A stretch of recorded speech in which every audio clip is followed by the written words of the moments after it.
Winner number 3, Jeff Masuda. Jeff, welcome. Thank you. Congratulations. Oh, thanks very much. Tell us about your writing background. Well, do you have one, or is this the first time you've ever tried and just luckily won the first first run out of the gate? No, I always thought of myself as a writer, but I didn't probably have a serious writing practice until 2000, 2001. I started teaching full-time in the late 90s. Oh, what do you and where do you teach? I don't know. I teach at Milpitas High School.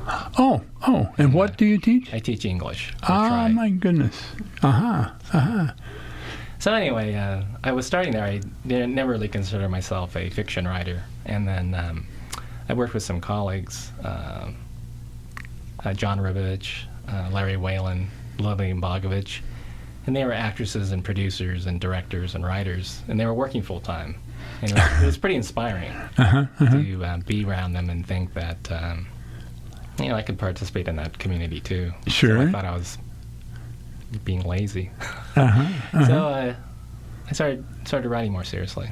So when you say like writing more seriously, I mean you've written lots of short stories, novels, or what?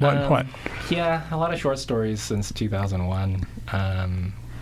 I have written one novel, The Last Roundup, which is not published, and I have 3 planned, three more novels planned.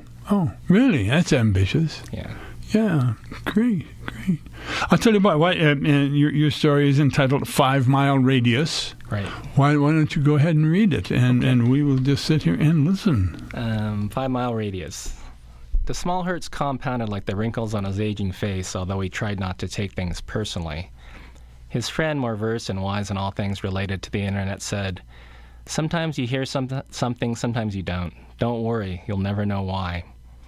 He sat in a dimly lit hotel ballroom, staring at his smartphone as hip-hop music boomed, but the volume was not deafening. He had inserted foam earplugs. They protruded slightly, and he consciously touched them, a sign of age, as the glow of the smartphone's screen illuminated his face. "Hi, Mr. K," a student said. "Having fun?" He smiled and nodded his head and said, "Of course. I look forward to this every year." It was a small lie, but he winced as the words exited. He smiled at these young people wearing formal attire for the first time in their lives. They looked fresh. This young man is excited to be dressed up as his female date. He saw the tuxedoed male steal a glance at himself in the mirror and then quickly look around to see if anyone saw his preening behavior. He returned to his smartphone and screen and read, "I am looking for an emotionally available man, one who knows who he is and is comfortable in his own skin. Communication is key. I want someone to travel with and expect that exercise be as important to him as me. No couch potatoes. I do enjoy a Giants or Warriors game at times. I love the outdoors, camping, cycling through the Santa Cruz Hills, but feel as comfortable sipping wine in my little black dress. Do you dance? I recently learned to tango. Please, no players need apply. Life is too short for lying." Under political views, she listed liberal. He scrolled further and read, "Body type, athletic and toned." Under the section titled Sports and Exercise, she wrote, 3 to 4 times a week. The heading of Have Kids read, "Yes, and they live away from home, too." He reread the section titled In Her Own Words. These parts of the profiles inevitably sounded similar. Do we really differ that much? But he searched for keys that might unlock the genuine person. Words. The starkness of marks on a screen could lead to misinterpretation, but that's all one could go on. Well, there were pictures too. She had 10.